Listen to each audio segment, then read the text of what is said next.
Okay. Hello and good day everyone. سلام به همه دوستان و همکاران متخصص فارسی زبانم. مرحبا بجميع الأصدقاء الناطقين باللغة العربية.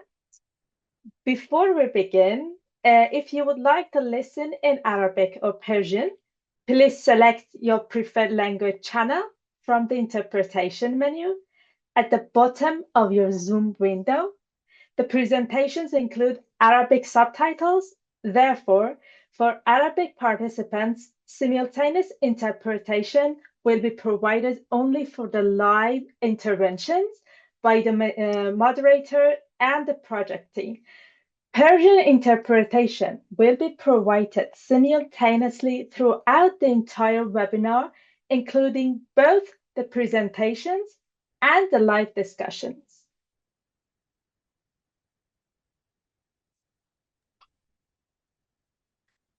On behalf of all my colleagues who have worked around the clock to bring this series to life, I want to warmly welcome you all to the very first session of Museums Connect Without Borders.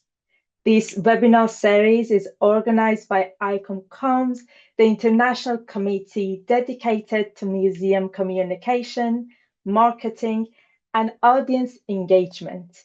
We are thrilled to be presenting this in collaboration with several ICOM national and international committees, which Luis and Niloufer will share more about in just a few moments. My name is Negar Sagharichi, and I'm the Secretary of ICOM Exhibitions, and it is my absolute pleasure to be your moderator today. To begin with, I would like to welcome Luis Marcello Mendes, the chair of ICOM. Oh, Luis is not here. So, Niloufer, Niloufer, I would like to invite you, my dear colleague Niloufer Yazkhasti, to turn on her microphone. Niloufer, could you please let us a bit know about how you and the ICOM Comms team organized this solidarity project, as well as the vision and inspiration behind this? Thank you, Negar, and welcome everyone. Salam, ahlan wa sahlan, and hello everyone. Thank you for joining us for the very first webinar of Museums Connect Without Borders. I would like to begin with a verse written in the 13th century by the great Persian poet Sa'di, whose words have inspired the philosophy behind this project. Which said human beings are members of a whole in creation of one essence and soul. If one member is afflicted with pain, other members uneasy will remain. If you have no sympathy for human pain, the name of you as human cannot retain. More than 700 years later, these words still remind us that solidarity is not simply an ideal, it is a responsibility. So I would like to take this opportunity to express my heartfelt gratitude to everyone who have made this initiative possible. My sincere thanks go to ICOM SAREC for believing in this project, to the ICOM Comms board, and especially to Luis Marcello Mendes for his continuous encouragement and support. And I would like to thank all of our partner committees, including ICOM Intercom, Documentation, ICOM Finland, Exhibitions, ICOMT, ICTAP, and all other committees, board members, speakers, and colleagues who have contributed their time, expertise, and to be honest, their trust. Finally, my deepest appreciation goes to our project team, whose dedication has transformed an idea into reality. Frankly speaking, this project was born under the most uncertain circumstances, even now, during conflict, blackouts, disrupted communication, and isolation. It also emerged from a question that had been on my mind for a long time, which is many museum professionals living under conflict sanctions, political isolation, and long-term instability face significant barriers to funding, mobility, and international professional exchange. And this was the moment I asked myself, if they cannot come to international learning opportunities, why don't we bring those opportunities to them, and including myself?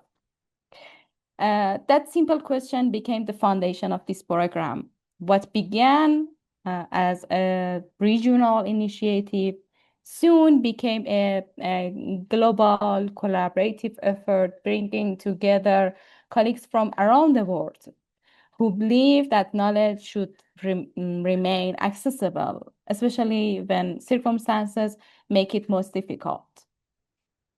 I have truly poured my heart into this project, and I hope you will feel that throughout this webinar series.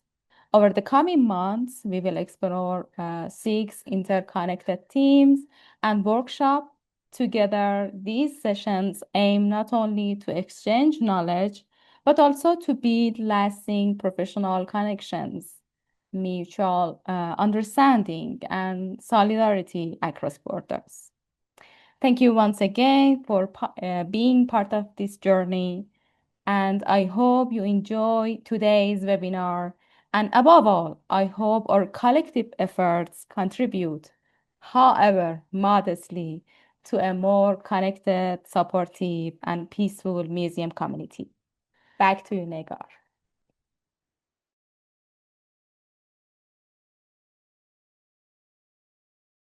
Thank you so much, Niloufar. Thank you. And now I would like to invite Õriarti, the editor of ICOM Documentation, to join me in opening this session, which is dedicated to documentation experiences. Welcome, Edorni. Thank you, welcome, and thank you very much for having us here today. And we want to thank also Íehor Bóshifáillo. I hope I mentioned his name correctly. And we're very happy and we're very proud to be with you today. And I don't want to take more words from you, and I think we have a lot of things to do today. But on behalf of our chair, Jonathan Ward, I want to thank everyone, and we're very, very happy and very pleased to join you and be a part and include documentation in this process. Thank you.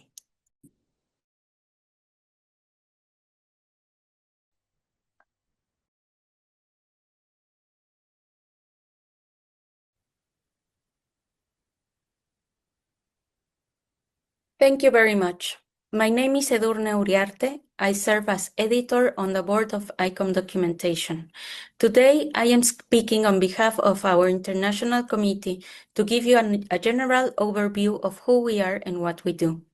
Before I begin, we would like to thank ICOM Coms for inviting us to partner in this project, Museums Connect Without Borders. We truly appreciate the invitation, as well as we consider this is a highly relevant topic, and we are honored to contribute to this conversation. So let me please start by introducing ICOM Documentation. ICOM Documentation is a recognized authority on museum documentation with an active membership base and a wide global network. We are aligned with the ICOM Strategic Plan 2022-2028 in order to comprise a community of international professionals working to advocate and advance documentation best practices within the sphere of cultural heritage. In order to do this, we promote best practices by advocating for the adoption of documentation standards, developing supporting tools, facilitating knowledge exchange within a professional network, and engaging in communication and training activities with the global museum community. Our mission is to advance a culture of documentation that is inclusive, collaborative, and grounded in professional knowledge. For that reason, we foster an international network that connects documentation professionals across generations, regions, and disciplines. Through the development of standards, tools, training, and knowledge exchange, we promote inclusive documentation practices that strengthen the preservation and transmission of cultural heritage worldwide. ICOM Documentation's work relies on the active engagement of its members through the board, working groups, and task forces, who are at the very core of what we do as a committee. They are the engine behind our results and deliverables. Currently, we have 9 working groups and 3 task forces. Some of the most well-known and long-standing ones include the CDOC CRM SIG, LIDO, Domino, and documentation standards. Others are more recent but already gaining momentum, such as exhibition and performance documentation and inclusive documentation. Our special task forces also reflect areas where we see an urgent need or an opportunity to make an impact. For example, we have a task force working on the definition of museum documentation, along with an accompanying article for our community. Another task force focused on strengthening the culture of documentation in the Ibero-American region, with a strong presence in Peru. And more recently, a task force developing a statement on artificial intelligence for our community and field. All of these are examples of the diverse, committed, and engaged community we are fortunate to have. This is our board. For the 2026-2028 period, we have a very interesting composition. It brings together a good mix of new and more experienced members coming from different regions and backgrounds, all united by a shared commitment of promoting documentation worldwide.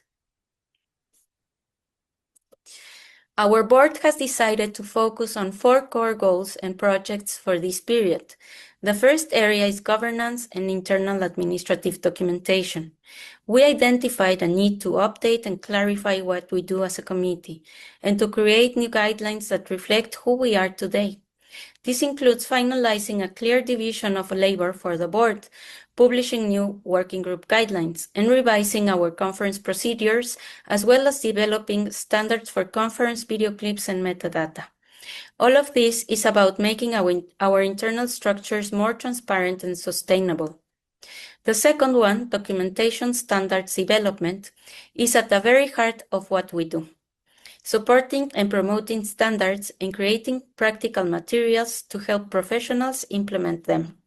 For this term, we plan to develop baseline training materials in collaboration with our working groups, revise and update our fact sheets and guidelines, and finalize the committee definition of museum documentation. We are also engaging with ICOM headquarters and other international committees on a shared glossary following a resolution passed in 2025. The third area is the advancement of the International Journal of Museum Documentation. This is a partnership between the National University of Mexico, UNAM, through the Instituto de Investigaciones Estéticas, and a broad coalition of ICOM documentation members. Our immediate goals are to finalize the journal's committee and internal rules, work with ICOM headquarters to approve the necessary documents, and gather content for issue 0 with the aim of launching in late 2026 or early 2027. This is an ambitious project, but we are making steady progress. Finally, the fourth area is outreach, networking, and communication. To increase visibility, grow our membership, and encourage knowledge transfer, we are continuing the work of our previous term and building on it. We are launching a task force to develop a committee statement on AI, for example, and we are also working on concrete training outreach goals in coordination with a revision of our training materials. We are also identifying other international and national committees to collaborate with once our roadmap is in place. In essence, this is ICOM documentation.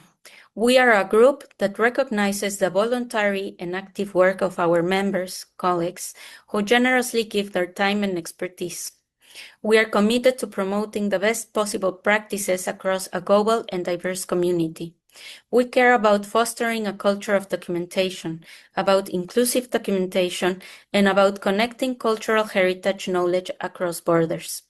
And in the context of Museums Connect Without Borders, we are very aware that this is not just a technical or a theoretical issue.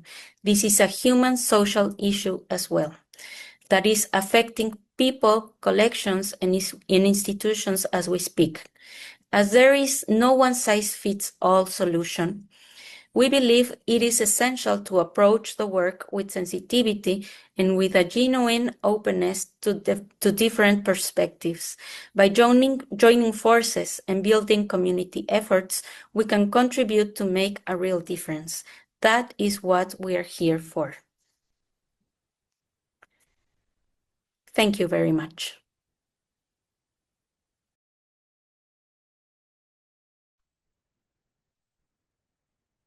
Thank you so much, Ídorni. Thank you. Before I invite our keynote speakers, just a quick logistical note.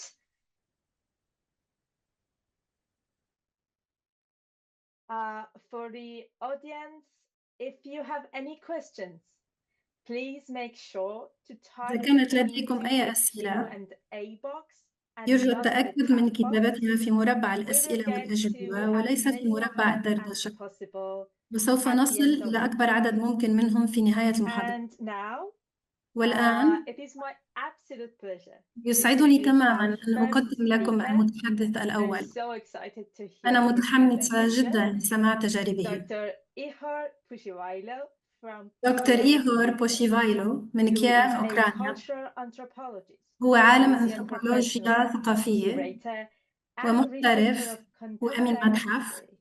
وباحث في Since التاريخ المتنازع عليه. 2016, يشغل he منذ has عام served as the role 2016 director منصب of المدير the العام National للمتحف Museum of الوطني the لثورة Revolution and الكرامة Dignity, متحف الميدان، Maidan Museum.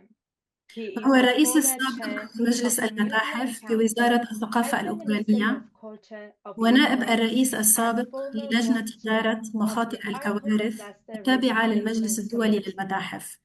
He holds a PhD in حصل على history, درجة الدكتوراه is a في التاريخ، corresponding member of وهو the عضو Geological مراسل في المعهد Institution of الأثري America, الأمريكي، and وكان was a باحثاً في Fulbright برنامج scholar at the فولبرايت في Smithsonian سميثسونيان. Institution. Following في أعقاب Russia's الحرب الروسية full-scale الأوكرانية invasion of Ukraine, he شارك في co-founded تأسيس the مبادرة Heritage الاستجابة Management لحالات الطوارئ Initiative, التراثية the Agency for Cultural Resilience, ووكالة المرونة and the CEO الثقافية of Regional Hub والمركز for the الإقليمي Black لمنطقة Sea البحر region, الأسود. leading قاد emergency جهود response الاستجابة and لحالات recovery الطوارئ efforts والتعافي for للتراث الثقافي war-damaged المتضرر cultural المنحل. heritage. His work وقد تم has been تكريم recognized أعماله with the Cultural بجائزة Heritage الحماية Award UK, الثقافية من the المملكة AIA المتحدة Award for the وجائزة Outstanding للخدمة Public العامة Service in the المتميزة من USA, الولايات المتحدة and the الأمريكية 2024 Kenneth وجائزة Hudson كانس Award هاتسون from لعام European Museum 2024 Forum. من منتدى المتاحف Ihor, الأوروبية. thank you so much for accepting our شكرا لك invitation. على The قبول floor is الدعوة. yours. الكلمة لك.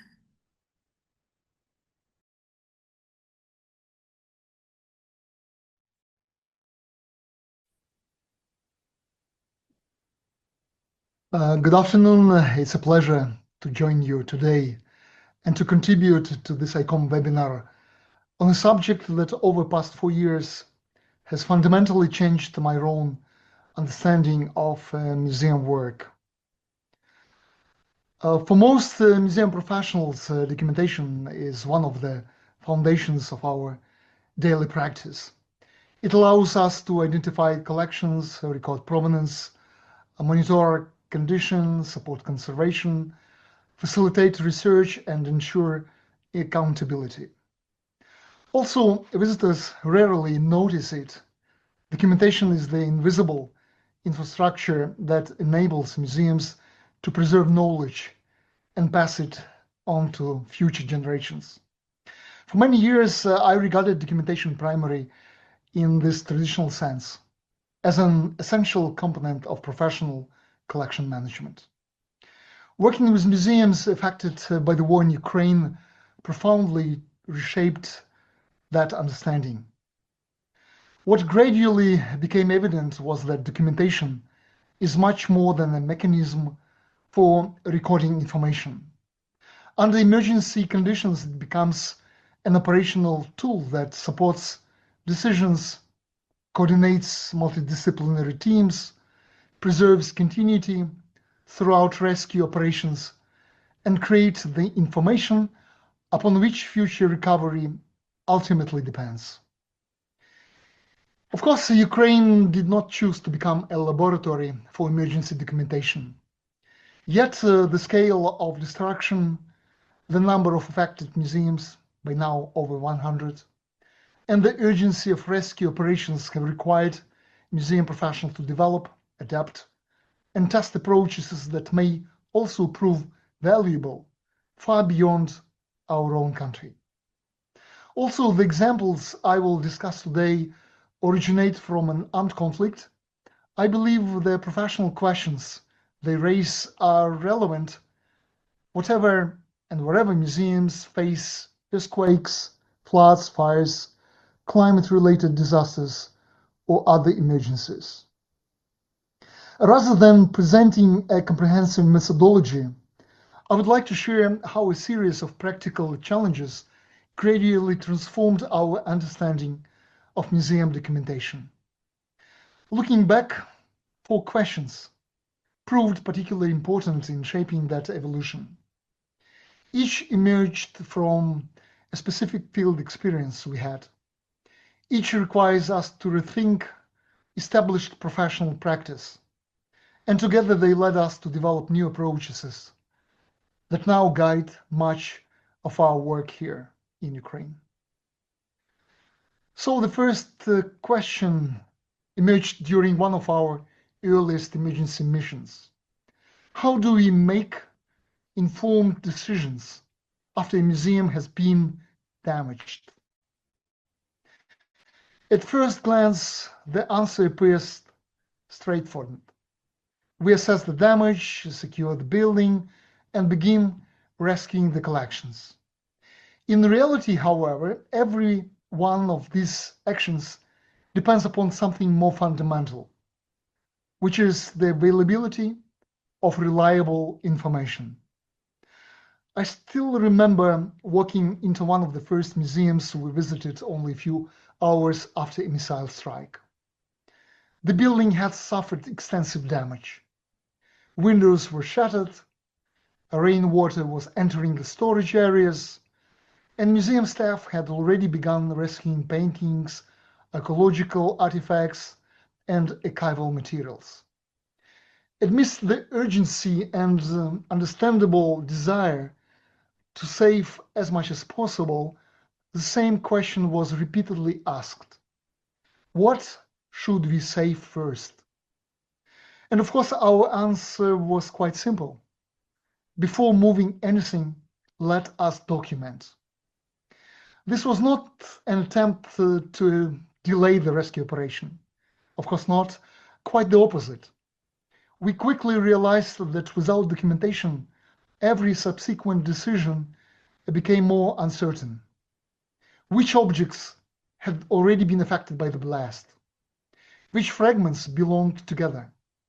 Which environmental risks were increasing? Which interventions had already taken place, and by whom? And most importantly, what information might disappear forever if it was not recorded immediately? That experience fundamentally changed our understanding of documentation.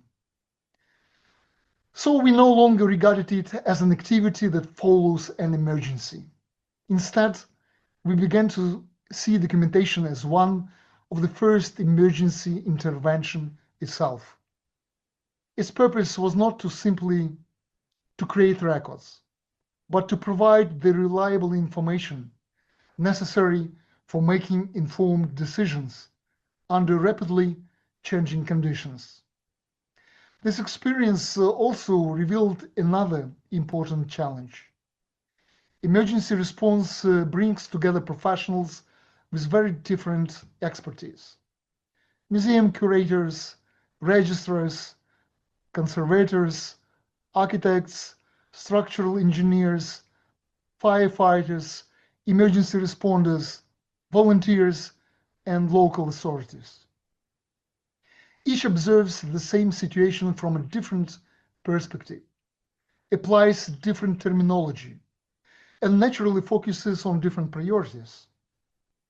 What enables such multidisciplinary teams to work effectively is not simply good communication, which is also quite important, but the shared documentation methodology. This is precisely why the emergency documentation approaches developed by ICOM and UNESCO have proved so valuable for us. Their greatest strength lies not only in the assessment forms themselves, but in the common language they establish. Standardized documentation enables specialists from different disciplines to record observations consistently, compare findings, and jointly determine priorities for emergency actions. In our own work, we adapted this methodology around 5 practical steps that can be applied in almost any emergency situation. First, ensure safety. Documentation should never begin until the site has been assessed and declared safe for entry. Second, record the situation before any intervention. Photographs, videos, and written observations should capture the original condition before objects are moved or emergency measures begin. Third, use standard terminology and metadata. Consistency is essential if documentation is to be shared between different professionals and institutions. Fourth, prioritize risks rather than damage alone. The most severely damaged object is not always the one requiring immediate intervention. Documentation should help identify those risks that are still evolving and therefore require urgent action. Finally, make documentation immediately accessible. Information collected in the field should support decisions while the emergency is still unfolding, not weeks later when reports are completed. Increasingly, these methodologies are complemented by digital technologies.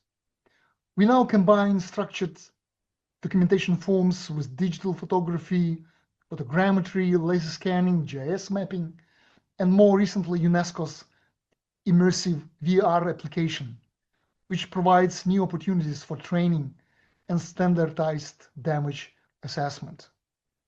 These technologies significantly improve the consistency of documentation and facilitate collaboration between multidisciplinary teams. Looking back, I believe this was the first important lesson our experience offered. Documentation is valuable not simply because it records information.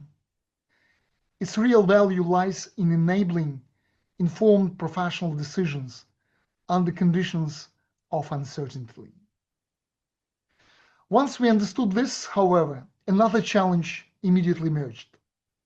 Damage assessment often lasted only a few hours. The rescue operation continued for days or even weeks. Objects were moved, fragments were collected, emergency conservation had begun, documentation could no longer stop with the initial assessment. It had to accompany the rescue process itself. This led us to our second question. How should documentation accompany the rescue of museum collections? Damage assessment is only the beginning of an emergency response, and it's quite clear for many of us here. Once the immediate risks have been identified and the building has been secured, another, often much longer phase begins. Objects are moved, fragments are collected, emergency conservation measures are introduced, temporary storage identified and well organized, and eventually collections begin their journey towards stabilization, conservation, and recovery. And very quickly, we realized that documentation could not stop once the assessment had been completed. On the contrary, it had to accompany every subsequent intervention. This became particularly evident for us during the emergency response following the missile attack on the Kyiv State Academy of Decorative Arts and Design, named after Mikhailo Boychuk, last year. And you can see the photograph here from that site. Also, primarily an educational institution, the Academy also housed unique artworks, student projects, archival materials, and teaching collections representing several generations of Ukrainian artists. Many of these objects had never been prepared for emergency evacuation, nor had existing documentation anticipated the kind of damage caused by a missile strike. Together with colleagues from UNESCO, the Academy, conservators, volunteers, and emergency responders, we organized a large-scale salvage operation. The objective was not simply to remove damaged objects from what has left from the building. It was to preserve as much information as possible throughout the rescue process. This distinction proved fundamental. Every intervention generated new information that would later become essential for conservation and collection management. Where exactly had an object been found? Had it already been moved? Which fragments belonged together? What emergency stabilization had already been carried out? Which temporary materials had been used? Where had the object been relocated? Who had documented the interventions? Without reliable answers to these questions, future conservation would become considerably more difficult. In some cases, the loss of information could prove almost as serious as the physical damage itself. Our experience gradually led us to reconsider what exactly should be documented during salvage operations. Traditionally, museum documentation focuses on the object itself. Emergency documentation, however, must also record the process. It should document not only the condition of the object, but also every significant intervention that affects its future conservation. For this reason, I would summarize our second lesson in the following way. Effective stabilization begins before the first object is moved. From our experience, 5 practical recommendations may be useful for museums responding to emergencies. So the first one, maintain object identity by preserving or assigning a unique identifier from the very beginning of the rescue operation. Next, document the context before movement, including the original location and the relationship between damaged objects whenever possible. The third one, record every intervention, however temporary, including emergency conservation, packing, transport, and temporary storage.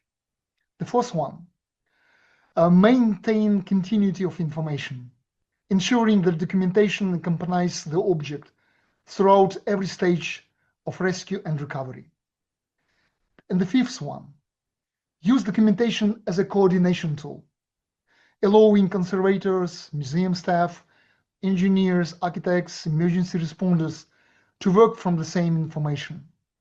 These recommendations are neither complex nor technologically demanding. They rely primarily on consistency, discipline, and shared professional standards. They also prepared us for a very different challenge. As we continued working with damaged museums across Ukraine, many museum directors began asking a new question. What can we do before the next emergency occurs?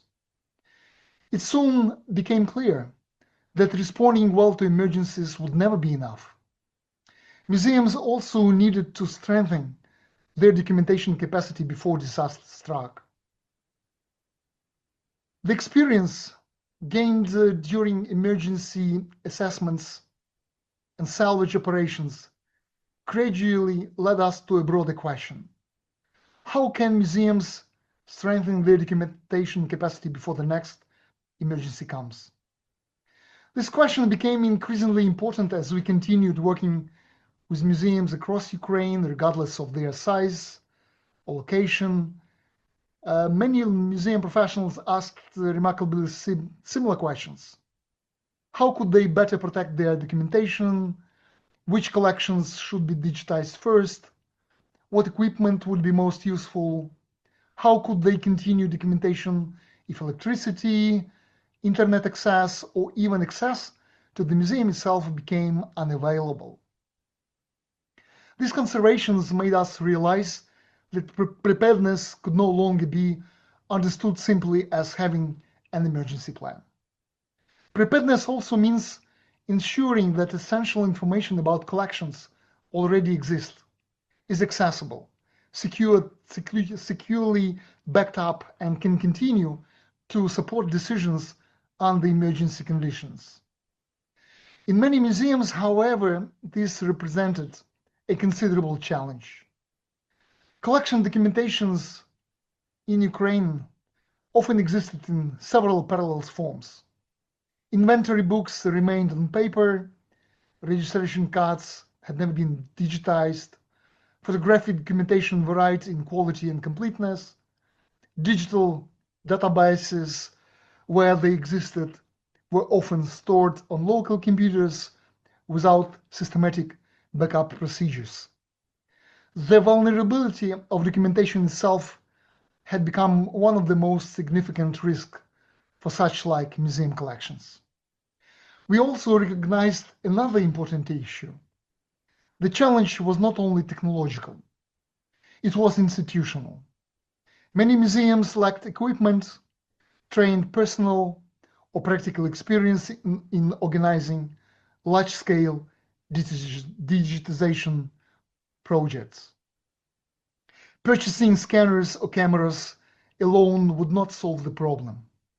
Museums needed practical support, opportunities to develop new skills, and confidence to build sustainable documentation workflows using resources that remained available after the project had ended.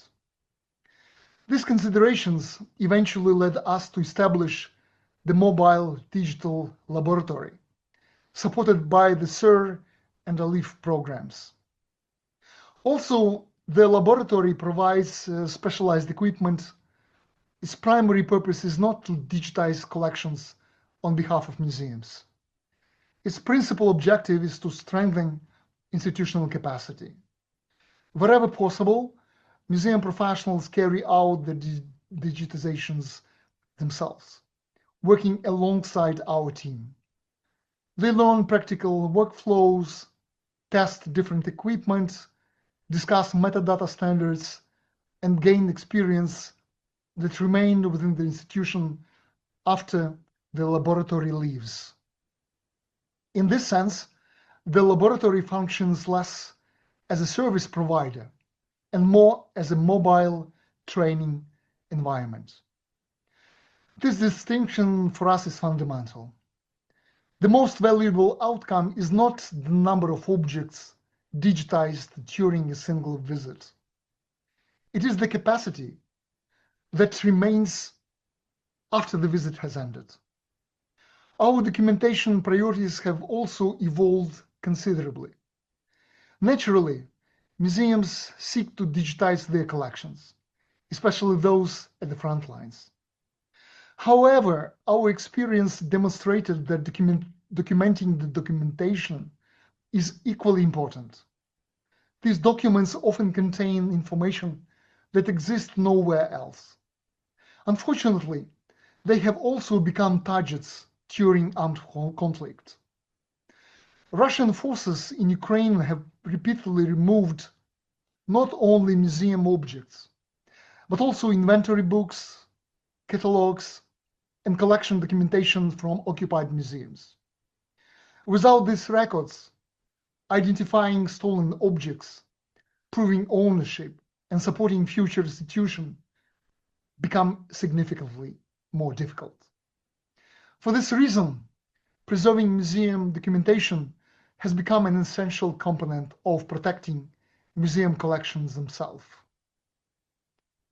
So our work has gradually developed into a practical preparedness methodology consisting of 5 interconnected stages. The first stage is prioritization, because not every collection can be digitized immediately, and we should admit it. Museums should begin by identifying the collections and documentation at greater risk or of a highest significance. The second stage is the digitization. This includes both museum objects and the documentation associated with them, following agreed standards for image quality and metadata. The third stage is quality control. Digital files should be reviewed systematically to ensure completeness, consistency, and long-term usability. The fourth stage is secure storage and backup. Copies should be maintained in multiple location storages using reliable solutions that remain accessible during emergencies. And the fifth stage is capacity building, training museum professionals, developing internal procedures, and strengthening international institutional confidence are essential if preparedness is to become sustainable. This final stage may be the most important.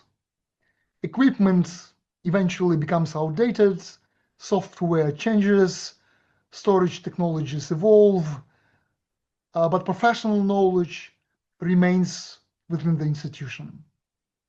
Another principle has also become central to our work. Rather than encouraging donors and museums to purchase or acquire by different ways expensive equipment that may be used only occasionally, we increasingly advocate a model of resource sharing, especially in a crisis time. So under emergency conditions, resilience often depends upon less on individual institutional capacity than on networks of cooperation. Looking back, I believe this has been one of the most valuable lessons we have learned. Preparedness is not created when an emergency begins. It is built long before the first crisis occurs. It is built long before the first crisis occurs, of course. It's important. Documentation plays a central role in that process because it transforms collections into accessible, secure, and usable information capable of supporting future decisions. Our work on preparedness gradually raised another question that extended beyond museum management and conservation. So how can museum documentation contribute to accountability, restitution, and justice? Our experience also revealed the role of museum documentation that before the full-scale invasion, we had rarely considered. Increasingly, documentation was being requested not only by museums and conservators, but also by investigators, prosecutors, governmental authorities, and international organizations.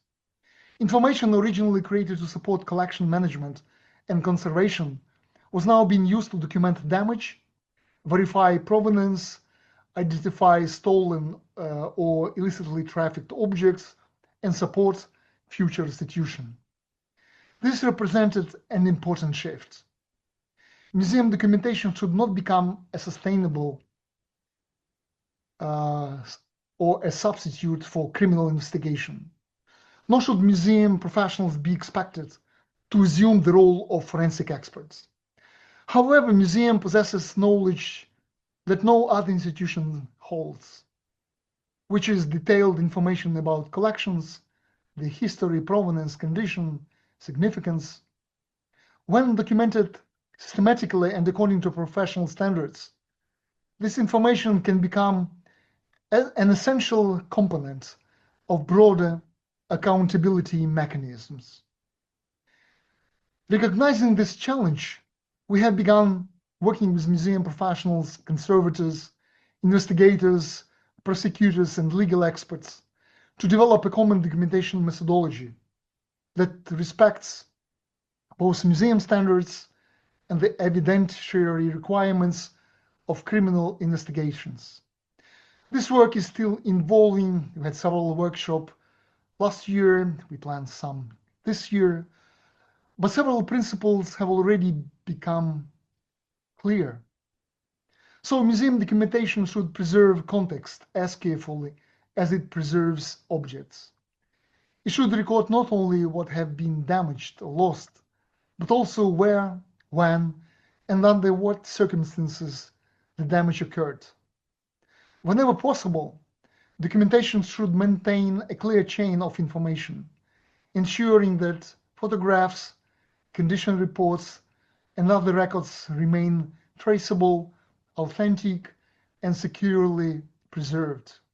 Perhaps most importantly, documentation created during the early stages of an emergency often proves invaluable years later, when museums begin recovery, when stolen objects appear on the art markets, or even when legal procedures require reliable evidence. Looking back at these experiences, I believe they point towards a broader understanding of documentation. So documentation is not simply a museum procedure.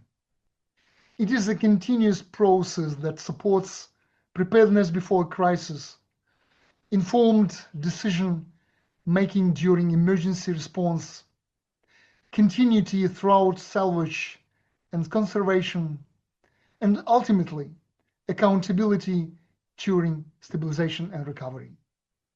So this understanding had gradually shaped our own approaches to emergency documentation, but I hope it may also contribute to wider professional discussions within the international museum community. Allow me now to conclude with 5 practical recommendations that summarize our experience. So first, prepare documentation before crisis occurs. Emergency documentation is most effective when museums already have reliable inventories, digitized records, and trained staff. Second, document before intervening. Whenever circumstances permit, record the condition and context of collections before objects are moved or emergency measures begin. Third, maintain continuity. Documentation should accompany objects throughout evacuation, temporary storage, conservation, and recovery. Fourth, protect documentation itself. Inventory books, registration records, conservation files, and digital databases are part of the collection's memory and deserve the same level of protection as museum objects. And finally, invest in people as much as technology.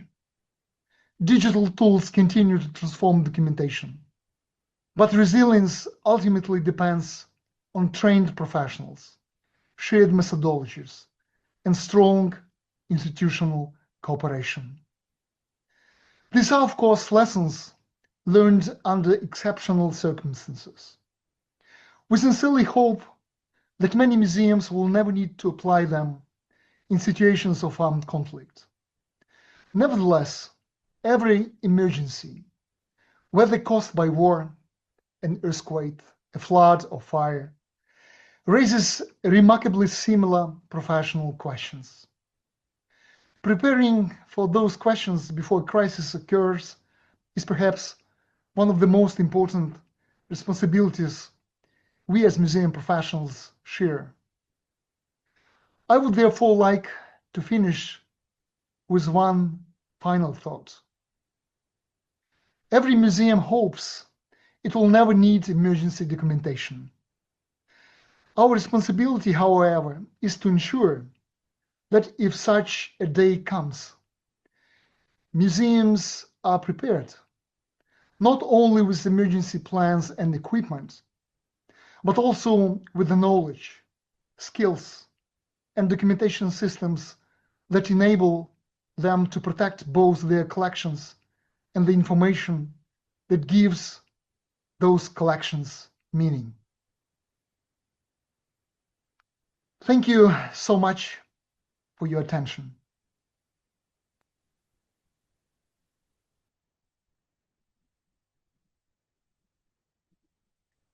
Thank you so much, Íihor, for this wonderful talk. Really enjoyed it.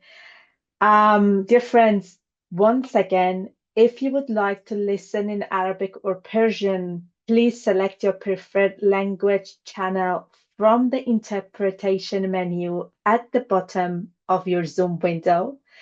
The presentations include Arabic subtitle, so therefore for Arabic participants, simultaneous interpretation will be provided only for the live interventions by the moderator and the project team.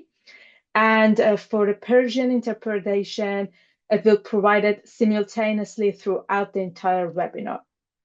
And if you have any questions, please make sure to type them in the Q&A box and not the chat box. We will go to as many of them as possible at the end of the talk. Before we go for the next presentation, let me announce that ICOM Documentation next conference in 2026 will happen from November 16 to 20 in Belgium at the Africa Museum. And the topic is the documentation in context, historical legacies and future directions. And now, I'm very delighted to introduce our next speaker, Elke Kellner. Elke Kellner received an MA in art history and studied archaeology at the University of Vienna, Austria, and Yale University, USA. Since 2014, she has been the managing director of the National Committee of ICOM Austria. Elke is an expert in emergency management in museums and is the editor of the publication Emergency Management for Museums and Cultural Heritage Institutions 2026. She initiated the series of ICOM Palmyra talks to support the fight against looting and illicit trafficking of cultural goods and is an expert for the OSCE in that field and a member of the OSCE Heritage Crime Task Force. Elke is lecturing at different law enforcement training workshops for the OSCE, the Smithsonian Museum, US Homeland Security, and the US Department of the OSCE, US Department of State, and the Austrian Armed Forces. In 2016, she lectured at the Master Course Cultural Heritage at the Dumble University in Krems, Austria. Since 2014, she has been a board member of Blue Shield Austria, and from 2019 to 2025, she was a board member of ICOM Europe. Since 2011, she serves as head of the event department and at the same time journalist at the Radio 1 Science Department. Dear Elke, very good to have you here, and the floor is yours.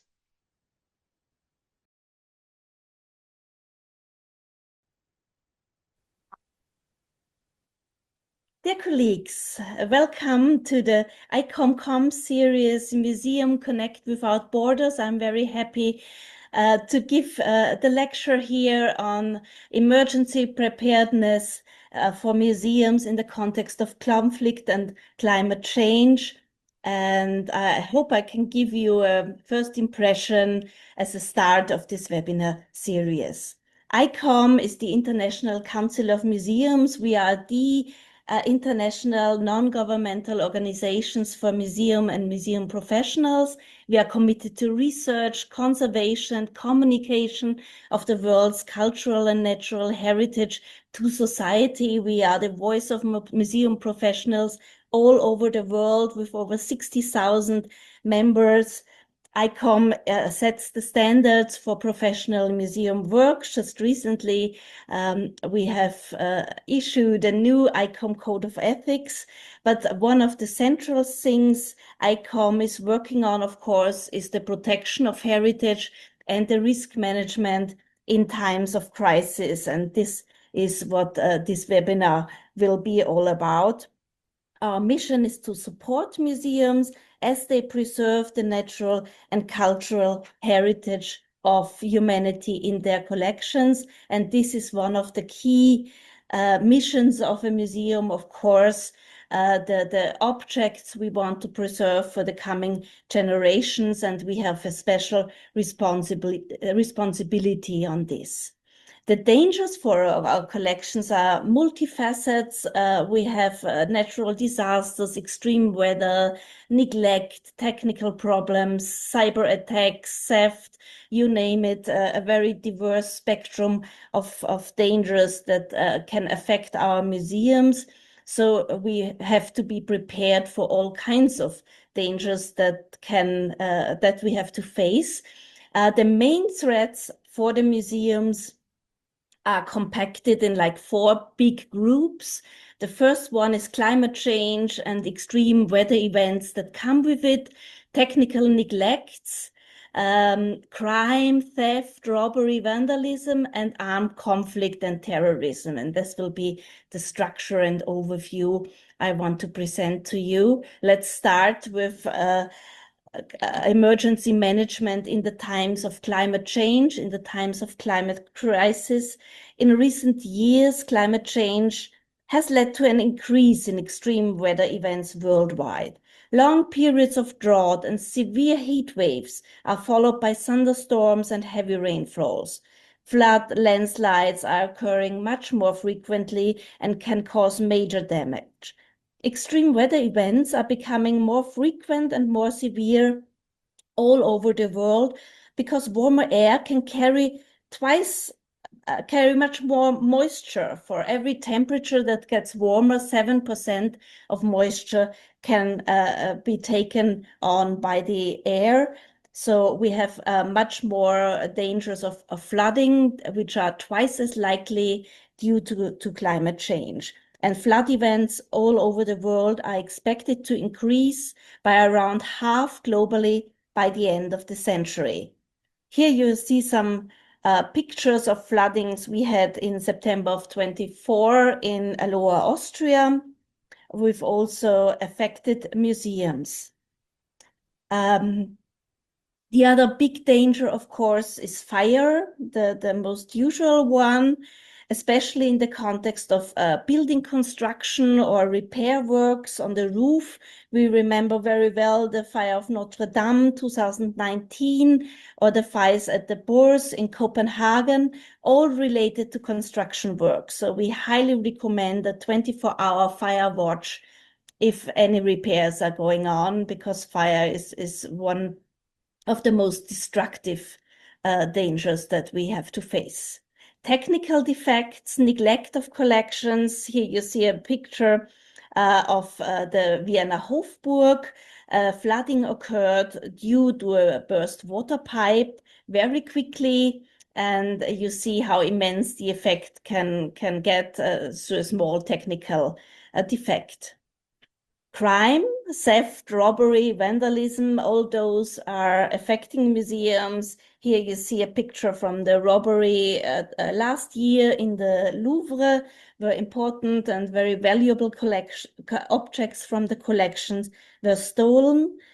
ICOM is requesting tougher security checks for security employees, tougher security for to keep the collection safe, and to work together with law enforcement that support you in measures to prepare for such events. Of course, museums are a central stage also for discourse in our society. Different groups of activists, you see here a group Stop Oil, or you might know Fridays for Future, Extinction Rebellion, Last Generation or such. They are fighting to be more aware of the climate crisis, to reduce carbon emissions worldwide. And since 2022, renowned museums were often chosen as targets for those actions to get awareness, to get media coverage, and they were attacking iconic objects to attract this attention. Here you see a picture with event taking place at the National Gallery in London. Those actions were carefully choreographed and also monitored over social media, and museums are open and very safe spaces for discussions, and we are supporting that. But on the other side, we have to keep our collections safe, and those can have dangerous effects. Also, one must mention that in the climate demonstrations, none of those paintings were harmed. They were carefully chosen to only do that to protected objects, but nevertheless, we don't think that that's a very appropriate measure to fight climate change, and we hope to support that in other ways. Of course, heritage in armed conflict and war is especially in danger. Also, the 1954 Hague Convention for the Protection of Cultural Property in Events of the Armed Conflict was ratified by many countries, especially Russia. Here you see a picture from the war against Ukraine. But still, cultural heritage is nowadays increasingly targeted, looted, or deliberately destroyed to attack a country's identity. ICOM has issued many statements. Here you see one from April this year to express its alarm over those military actions. We see armed conflicts and wars going on all over the world at the moment. Here, especially the conflicts in Iran, Palestine, Israel, Sudan, Lebanon, and Ukraine are mentioned. That impose big harm and danger to our cultural objects, but also, of course, to our museum colleagues and the whole population of these countries, of course. In wars and armed conflicts, culturally significant objects, works, and monuments are often deliberately attacked, and to attack the history, the culture, and the identity of a community, to polarize and divide societies, to undermine the morals and values of those societies, or to stage cultural assets for propaganda purposes. The stolen cultural objects sometimes are used as a source of income for terrorist organizations, for example.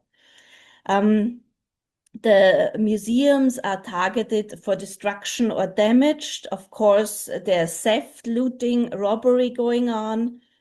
And there's also, of course, unintentional or accidental destructions.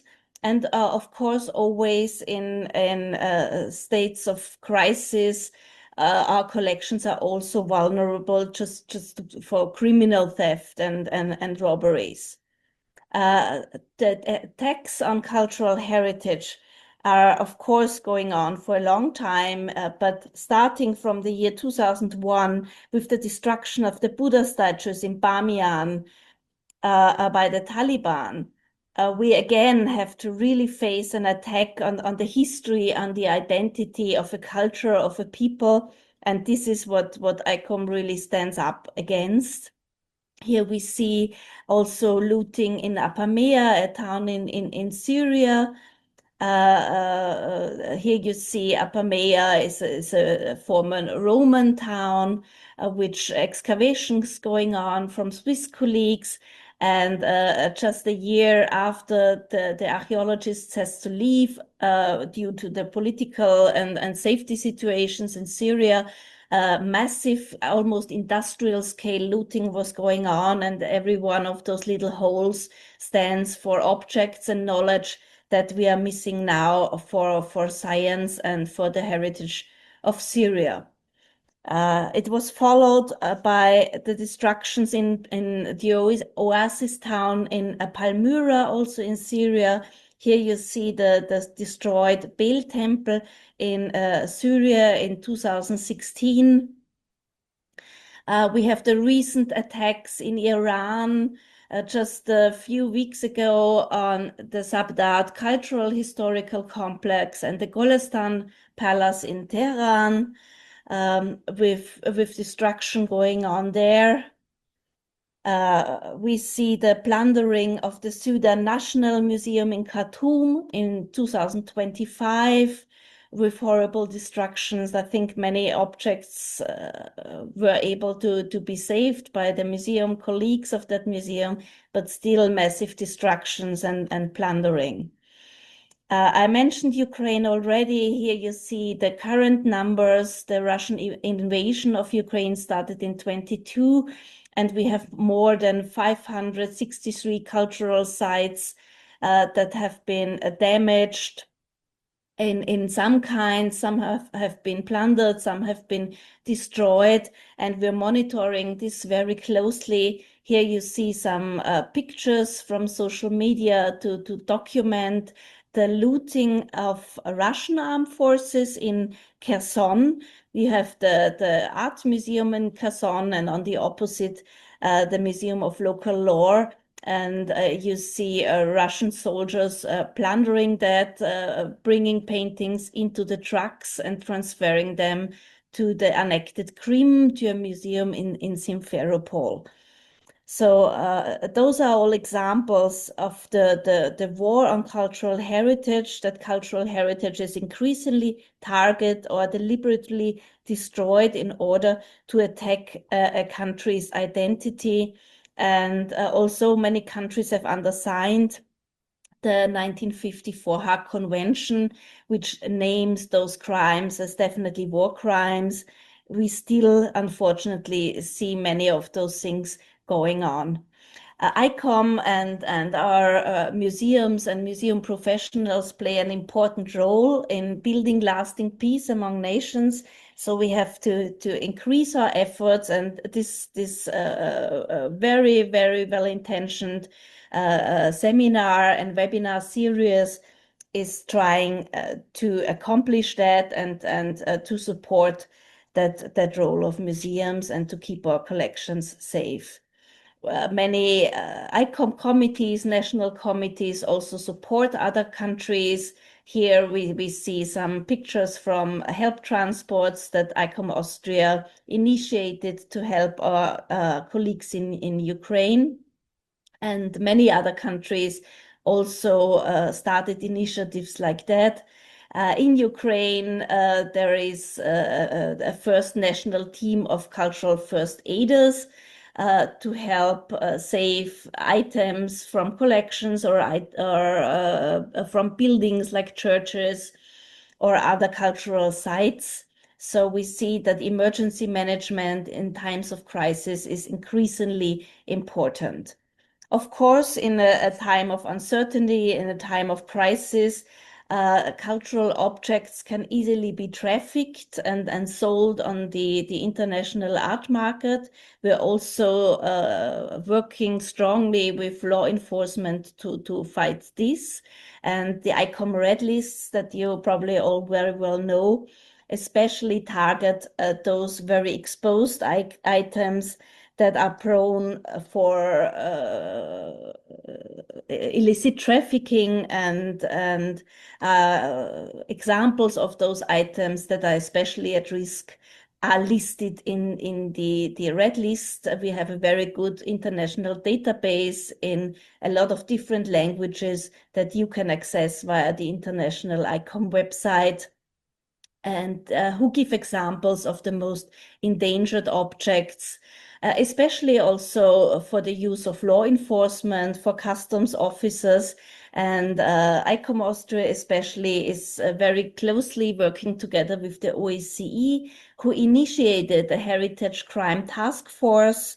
This is an international expert team created to disrupt illicit trafficking on cultural property antiquities.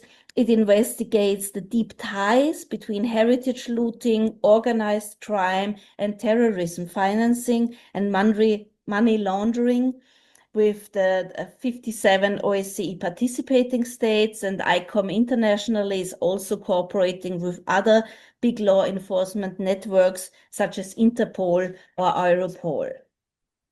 The object ID standard is a very good measurement to describe objects. It's very important that you keep your inventories, that you keep them digitally and in writing, keep them safe, so you have copies and backup in the event of crisis. And the object ID standards gives you the resources to do that in a very consistent and practical way. So do you have an emergency plan? Preparedness is really the key for museums to face all those dangers. And last year, ICOM Austria started to work on a broad platform of organizations in our country to create a hand-on guideline, to assess the risk, to develop emergency plans, to react in crisis, and to learn from experience. And I want to give you on this guideline a quick preview. It's still in German, but we're currently working on an English transition in the emergency work. It's always good to get all the experts together, to get all the institutions of a country together. So that's what we were doing here in Austria, and you see some of the experts here. And I just want to start with the disaster management circle. That's quite the first step to be aware of. The preparedness, the circle in this preparedness is to prepare yourself for what's coming, to protect your collection, to respond accordingly, and if possible, to prevent those dangers and destructions. So the best protection is always be prevention. So we need the knowledge and the skills to effectively anticipate and respond to recover from the impacts of disasters. To be prepared for an emergency situation, cultural heritage institutions must plan accordingly. Emergencies and disasters cannot always be prevented. However, with good planning and safety measures, the impact of such events can be reduced to a minimum. And that's why it's essential to have an emergency plan. And we had this put together in 4 chapters: preparedness, creating the emergency plan, how to act in crisis response, and afterwards post-event and evaluation. So to create an emergency plan, it's good to have a clear structure to get everybody on board, to provide the safety for your staff and for your visitors. That's our #1 priority. And of course, keep our collections safe, keep our buildings safe. And how to do this? We propose 9 steps to build your emergency plan, to make it as easy for you as possibly to get this done. So the first step, of course, is the preparation. Get everything together that you need, all the plans of your museum. Where are the water connections? Where are the gas connections? Whatever is important. And the risk analysis followed by that you can assess your situation. What are the threats? What are the emergencies that are most likely in your area? Maybe have there some emergencies already occurred in the past? Which hazards are especially important to realize? Where is the collection especially vulnerable? And to identify those hazards. You see here on the right side the risk matrix, where you can put your institution into this matrix. So is it very likely that you have flooding? Yes, maybe it has never happened before. And on the other scale, you see what would the effect on your institution would be. Are you very well prepared for flooding, or would the flooding destroy most of your collection? So the risk matrix is one of the tools that you can take on to monitor those risks and to take the appropriate measures for institutions. You can download these scales in different publications already. We in Austria, we have a digital system that makes us aware of the dangers of flooding. So we can see how museums would be affected of different flood levels. So this is also very useful, that you can see the impacts of flooding on your museum. And in an emergency situation, you have to apply your emergency plan to keep cool, to be prepared, to have your crisis management teams, your first responders. But to really be able to work effectively, you have to have your emergency plan first, and really create security measures, safety measures, protective measures for your institutions.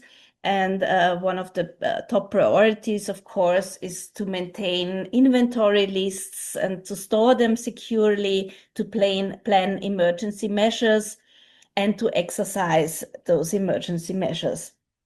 And of course, the evacuation of objects can be one of those measures. Museums and the storage facilities contain invaluable treasures for all of us. A disaster such as a fire or a flood is a terrible prospect for all of us, but it's important to be prepared for these major challenges. And we will not be able to save all the objects, but we certainly can save some of them. And therefore, we highly recommend to prioritize collections in advance. So it depends on the nature of the emergency, of course, and the associated time factors, which objects you will try to save. So you have to analyze your collections. What kind of objects do we have? Which hazards can pose the greatest risk of our objects? So maybe during a flood, you could have more time to evacuate objects than during a fire that destroys a building very quickly, and it would be very dangerous to go inside during the fire. So those things need to be taken in accord. So which objects can be evacuated, which should be evacuated first, and who makes the decisions? Certainly not easy questions, because for us museum professionals, all objects are valuable and important. Nevertheless, only a few objects should be marked in our exhibition and storage areas, not more than 10–15% of the whole collections. So you have to think about what objects to pick. It can be the historic or artistic significance, the rarity or uniqueness of an object, the completeness, the significance of these objects for your collection, for your institution, the insurance value, monetary value. Is it a loan maybe from another museum? How important is the object for your state, for your region, for your nation? Are there duplicates of the objects? Can it be reproduced, or is it irreplaceable? What is the scientific value? So all those questions have to be asked. And of course, the museum curators, the museum leaders have to take this decision. And not always the monetary value is the most significant one. The historical or sentimental value can be much more significant. But also we have to think about, can these selected objects be transported easily via the escape routes? Can they be carried by two people? Can they be moved through doors or carried up or down the stairs? Are they very heavy? Can they be taken down from the exhibition walls easily? So all this has to be taken in consideration. And you see here one form from the UNESCO, how to proceed in an emergency evacuation. You always have to make sure that it's really necessary to evacuate objects, because every moving of objects can also be a form of danger for the object, of course. So you have to prepare the wrapping material, prepare your evacuation lists, so you can really document all the objects that you want to transport, work in teams, wrap them carefully, put them into the list, and then on the transport location. You always have to have the overview on your transported objects.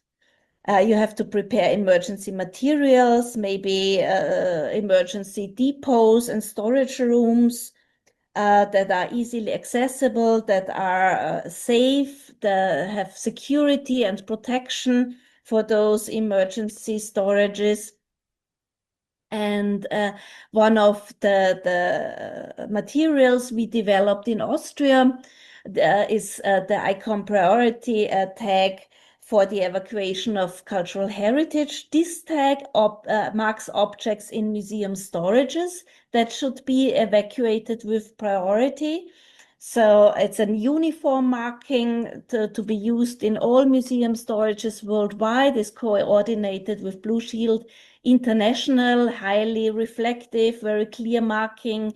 You see the Blue Shield marking also. It's all about finding and identifying objects very quickly, and not only for museum personnel, but also for armed forces, for fire brigade or police forces, who all should be aware of this international marking. In our publication, we also put in a lot of downloads. I mentioned the evacuation of objects. You have the list for evacuation. We have also a download for an object sticker, so you can really document the objects you are moving. And this is very important to keep your objects safe in an emergency event. Here you see examples for floor plans for objects in an exhibition area. So contrary to the storage area, we saw the tag before. In an exhibition area, you can't use such a big tag, of course, to mark the object. So we have floor plans where the object is clearly described, and you see all the materials and personnel you need to take it down and to evacuate these objects. So these plans then are stirred in the emergency cases for the fire brigades and for the museum workers that can easily access them during an emergency. We also developed a lot of pictograms, icons for handling of objects, for tools that you need for safeguarding objects. You can all download those icons for free. You see the QR code down there. It's all museum specific. And if you have developed your emergency plan, you of course have to define who is responsible, who will act, who is taking the decisions, who is my emergency team, to really be able to act in an emergency.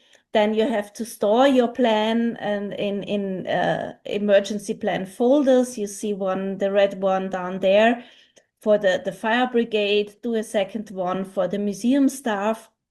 And of course, all museum staff have to be on board. They have to be informed, and everybody needs to know what they're supposed to do in an emergency, because it's always a very stressful, very emotional situation also. So to have everybody informed, and of course to practice this emergency plan, because the best plan doesn't work if we don't put it into practice and see if it's really working out, and if we really have covered all the different events.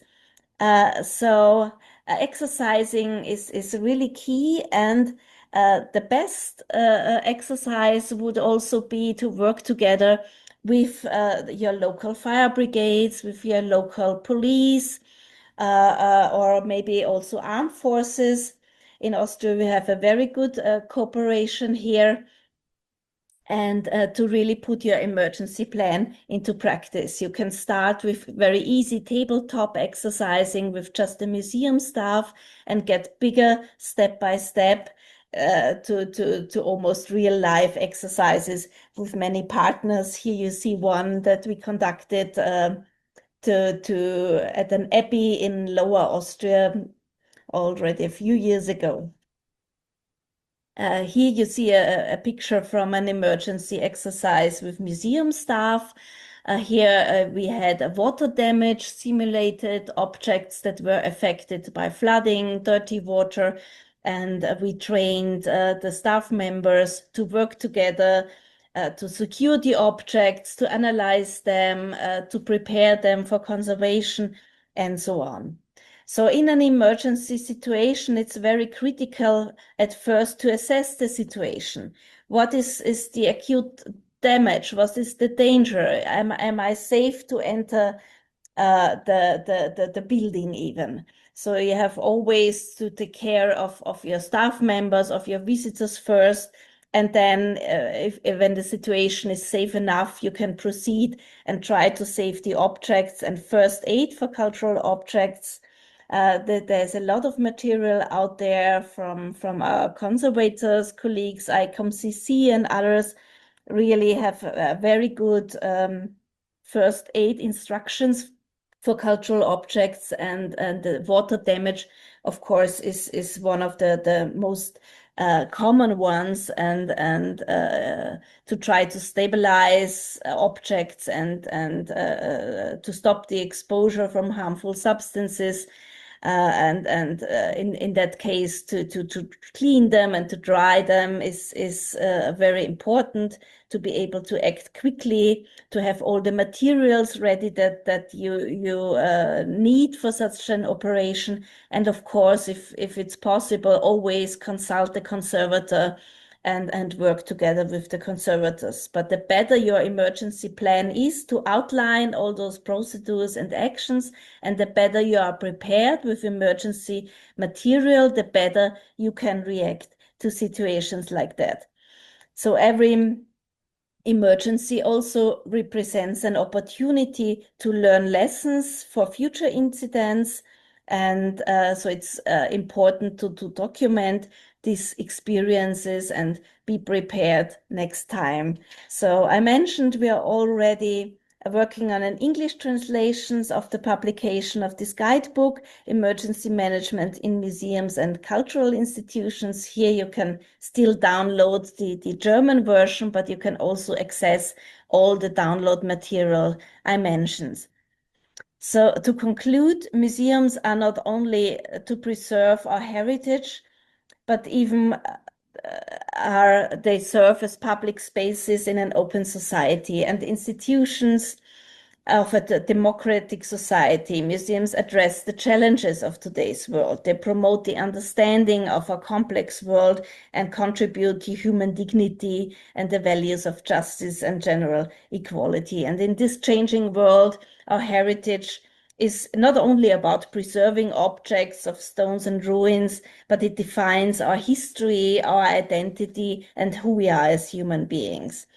So in the year of ICOM's 80th birthday celebration, we strengthened those key missions of museums, and I hope this webinar can be a part to strengthen our resilience in emergency preparation. Thank you.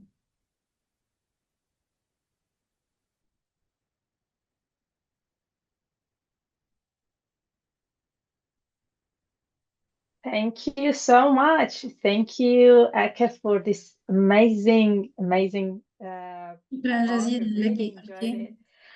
it. We have numerous questions. Just before we begin the Q&A question, just a quick note for our speakers. Please remember, pause briefly after each sentence so that our simultaneous قبل أن نبدأ الأسئلة translators can والأجوبة keep up ملاحظة with سريعة you. Thank للمتحدثين you so الكرام. much. يرجى تذكر And فترة وجيزة let's ما dive بين into the كل جملة حتى questions. يتمكن مترجمون So the المحوريون من first مواكبتكم، one, وبناء على ذلك دعونا نتعمق في one of our الأسئلة. colleagues from Afghanistan, we are facing a lot of problems in the documentation sector in Afghanistan because a large number of historical documents were burned due to the civil wars. My question is, when the documents of the past do not exist, but the work itself exists, on what basis should we go for the documentation process of these works? Any of you, Ihor, okay? Okay, thank you. It's a good question and quite problematic because if all documentation lost, what you can do?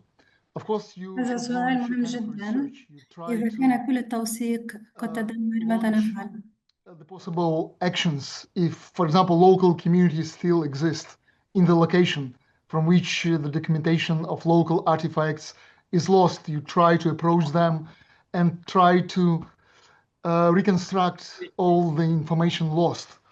Of course, it's a very complicated process, and maybe it's another topic for webinar discussion, because our main focus today is what you do to prevent complete loss. In Ukraine, this question is also very relevant because the aggressor, the occupiers, they steal, they loot not only artifacts themselves, they loot the documentation, inventories, not only inventory books, but also computers where this information is kept in digital form. Because it's a strategy, it's not by chance, it's a strategy. Because restitution could be quite difficult if you do not know the provenance, if you lose the basic information. And we as museum professionals know that the significance of the object, a museum item, for example, is a half price, for example, half of its significance if the information about it is lost. So you should find the ways according to your context, to your situation, to retry to collect all the information lost from individuals, from local community, from scientists, researchers, from maybe Afghanistan diaspora abroad. I visited so many great exhibitions in other countries, in the United States, in European countries about Afghanistan gold, for example, or ecological findings. So maybe some information about the collection lost in your country can be saved during the traveling exhibitions by your colleagues abroad. So there should be some ways. Thank you. Thank you so much. Thank you. Next question. I think maybe LK can answer this. How should a museum be prepared for flood? كيف يمكن لمتحف أن flooding يتحضر is a للفيضان؟ danger that can be met better because normally you have some time to prepare yourself. You have to عادة يكون watch لديك closely وقت for the weather للتحضير. reports that are يمكن issued. متابعة الطقس Is وأحوال there a الشمس. big thunderstorm coming or something like that?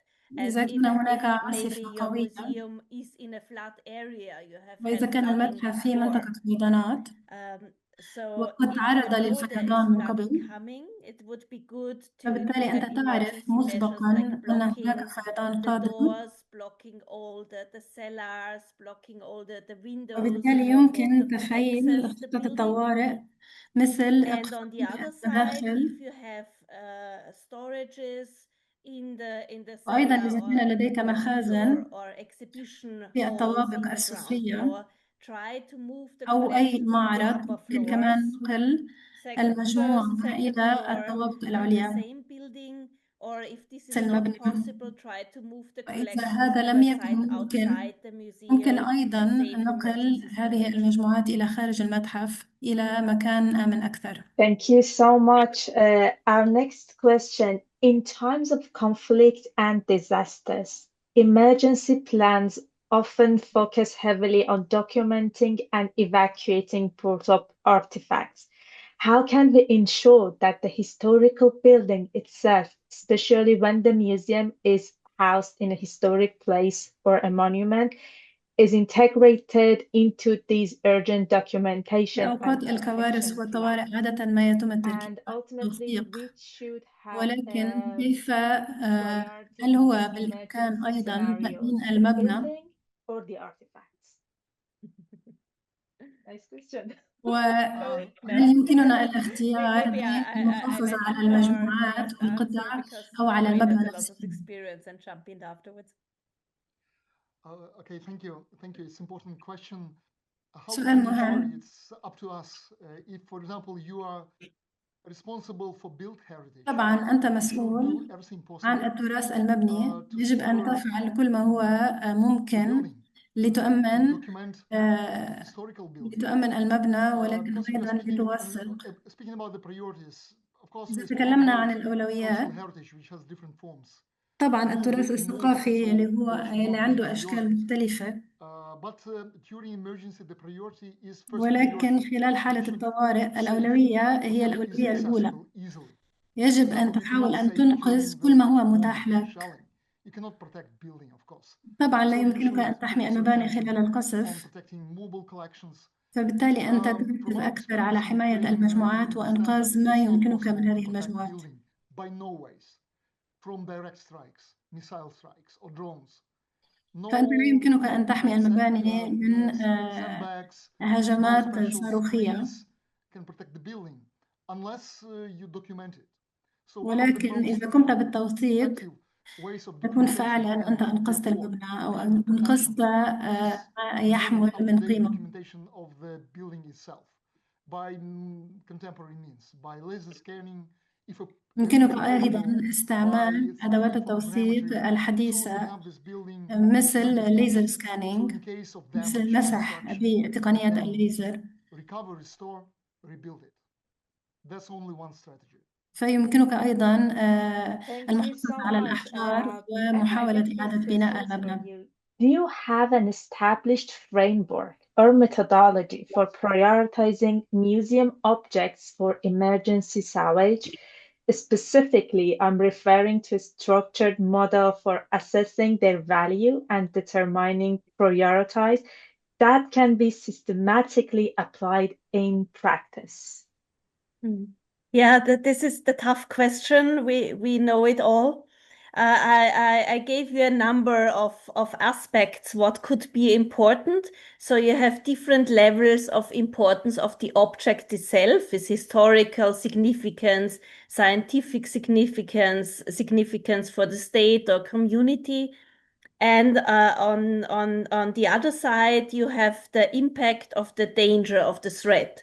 So if you have a marble statue and you have a flooding, it won't really affect the marble statue a lot. So it wouldn't be in such a danger.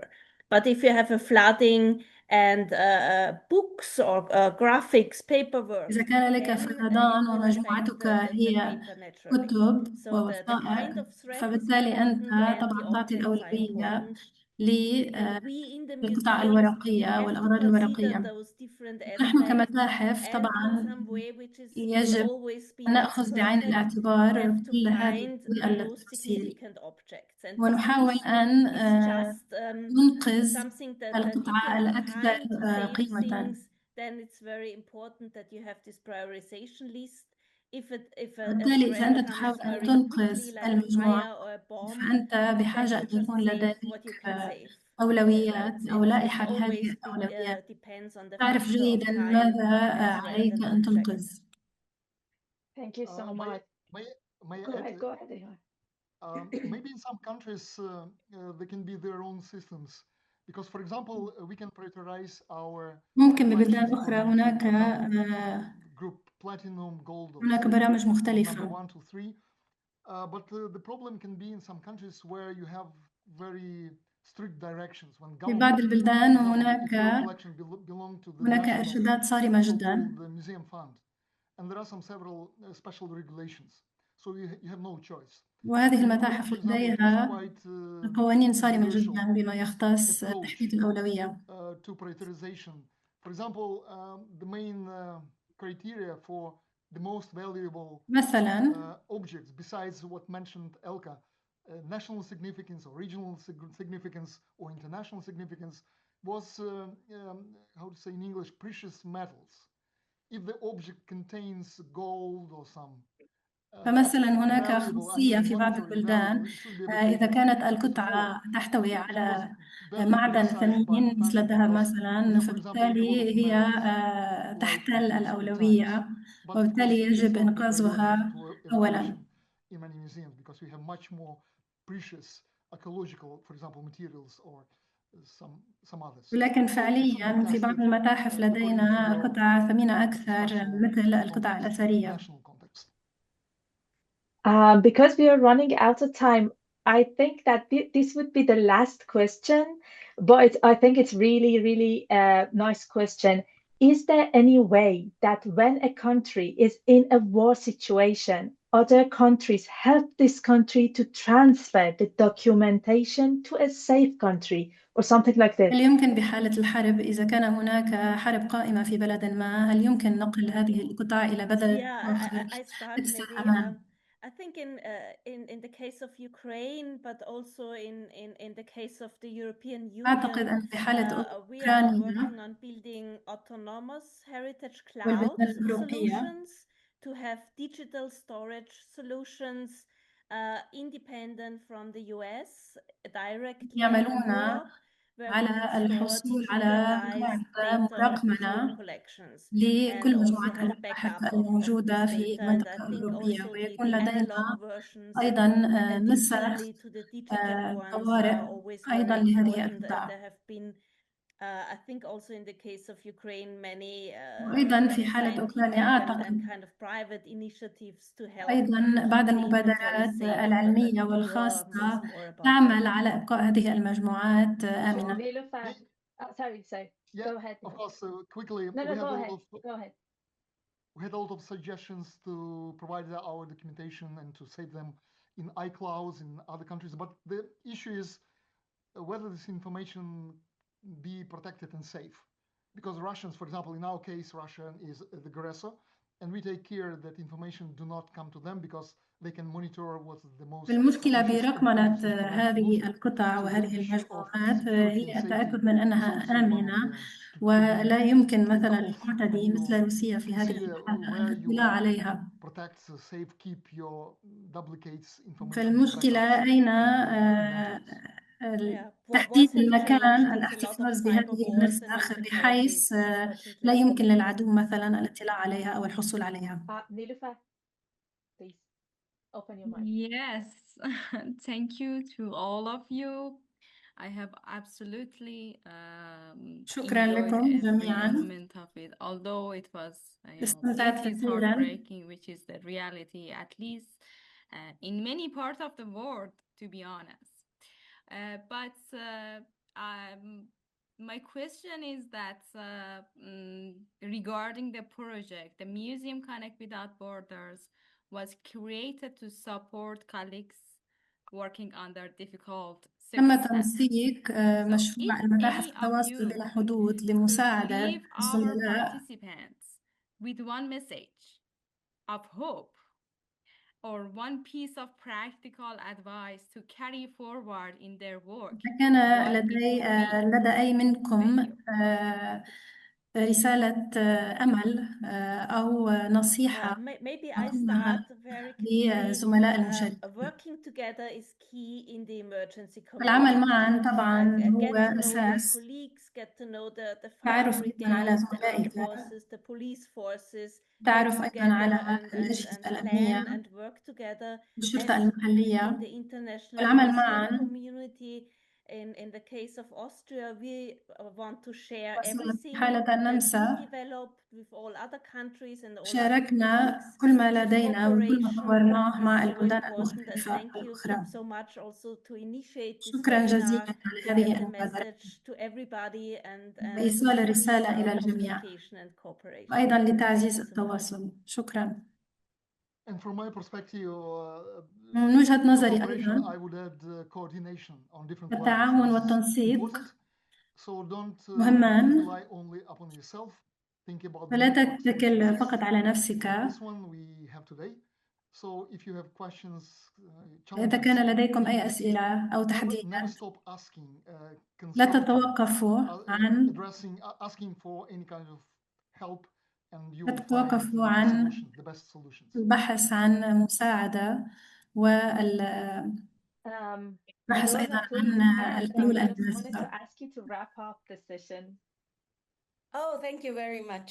Well, I hope my comment helps to this end, to this goal. First بتمنى of أن all, I would التعليق يكون also عم like يساعد to بهذا الاتجاه. congratulate you for opening this discussion, because it's every time more necessary for people to discuss أريد about أن what to do أهنئك in على emergency فتح situations. هذه And we've been الفرصة receiving a على lot of المبادرة بهذا المشروع. questions about this topic in the last 2 or 3 years. So it's a very pertinent webinar, a very كنا pertinent نتلقى project. So الكثير من الأسئلة عن هذا as الموضوع. part of the ICOM هو بالتالي موضوع documentation مهم board, جدا. I would totally like to congratulate you for that. The second thing is that, as we mentioned in our presentation, there is not a one-size-fits solution, and all the questions لا that يوجد people are حل asking ممكن right أن now ينطبق على الجميع. bring this conflict between building general solutions that can fit for all, or experiences that we can take from others, and at the same time how to respond to our personal and specific situations. No, when I was listening الاستفادة to من الخبرة ICOM, to العلمية وأيضا تطبيقها على experiences that I الأمثلة have المحلية seen, التي not لدينا personally, but I have seen in والتجارب my work, والخبرات التي and لدينا. how we have been or have not been able to attend the emergency that was at stand at that moment. So it really brings me new reflections on these two situations. بالتالي In general, هذه الندوة experiences that are helpful for أعطتني the community, الكثير من and at the same time attending our specific needs. No, and finally, in terms of a positive أخيرا message, I think that we have رسالة to إيجابية، رسالة أمل. reinforce this community message. And يجب علينا أن importance of what نعزز ICOR said, فكرة that المجتمع documentation is an infrastructure, and it's a والتوثيق human infrastructure. كبنى So تحتية focus on people, and that I want to be وكبنى very تحتية specific with that, because I إنسانية. think that's a very strong يجب message. التركيز على When we الإنسان، focus على on people, العاملين when في we هذا invest القطاع. on people, عندما نركز we're not على investing on الناس specific people. وعندما We have to نستثمر think فيهم as a structure, as a community, and as a يجب structure, أن and نفكر what's فيهم that and the significance. كمجتمع Yes, and from the ICOM documentation perspective, كأساس. I think that من وجهة investing نظر in لجنة this ICOM infrastructure للتوثيق means هذه البنى investing in the التحتية experience that every IC الاستثمار has. In our فيها case, standards, controlled vocabularies, infrastructure, technical infrastructure for data, and والبنى that's التحتية like the expertise that this التقنية والمعايير committee المهنية. has, and I want to send this وهذا ما message تتمتع for فيه people if interested لجنة in ICOM للتوثيق. documentation. This is what the IC can provide, and in the هذا ما vision يمكن لجنتنا أن draft right now, تقدم. we're thinking about a culture of documentation, and that نحن is what نفكر it means to بإرساء ثقافة having التوثيق all this preventive documentation that both ICOR and ELCA reinforced, and how important it is to be prepared, because I think that what they said was very important. وكم هو مهم أن event, نكون the مستعدين emergency event, is not مستعدين the event itself. It's what حالة happens الطوارئ. before that. وهذه And الحالة هي ليست proper الحالة نفسها documentation ولكن will ما help us يحصل be ما يحصل strong قبلها in وخلالها. a fragile situation, and we يجب علينا أن cannot نكون أقوياء we cannot في حالة prevent ضعف. being fragile. We're all fragile. Our institutions are fragile. So we work to make it less fragile, the لا less يمكننا fragile possible. أن The second نمنع comment is هذا inclusive الضعف documentation. We're ولكن working on يمكن a أن message of نوجهه. including our communities and extend the knowledge of the communities itself around the museums. And finally, the network, the community. And that's it. أخيرا Thank you so much. Thank you, المجتمع. Edurne, for your wrap up. شكرا جزيلا. Thank you, Ihor. Thank you, Elke, شكرا for this إيهور. شكرا amazing ألكي. شكرا session. I إدورني. really enjoyed it. And قد استمتعت everyone who كثيرا. participated in this session. This is the شكرا first جزيلا لكل session of المشاركين. Museum Connect Without Borders. I also wanted to take the chance to thank the amazing logistic team. First of all, Niloufar, أيضا thank you so أريد much for أن this أعرب عن session. امتناني Shayan وشكري Asgharian, لفريق the العمل evidence اللوجستي reporter Nelly Abboud, the شيان archive أشغريان، نيلي reporter عبود، Ali علي Kasai, كساي، Asiye Dehqani, آسيا Meirashad, and Roberto Torres. من Thank روبرتو you so much. توريس. And I ميراش. also want to invite you all to join us for the next webinar, which will take place in وأريد early to أن mid-August أدعوكم about ethical لندوتنا communication القادمة and التي سوف community تقام في شهر engagement. أغسطس آب. To stay updated, please make sure to follow ICOM on social تأكدوا media من and check its متابعة website for the صفحات all أيكون related للتواصل على التواصل details الاجتماعي and للبقاء على registration links. الاطلاع And for على those who like to take a المستجدات picture, please والأخبار turn المتعلقة on your بالندوة. cameras for a quick picture if you like to join us. Thank you so much. Thank you again for being here. We hope to see you all very, very soon. Have a nice day, night, evening, wherever you are.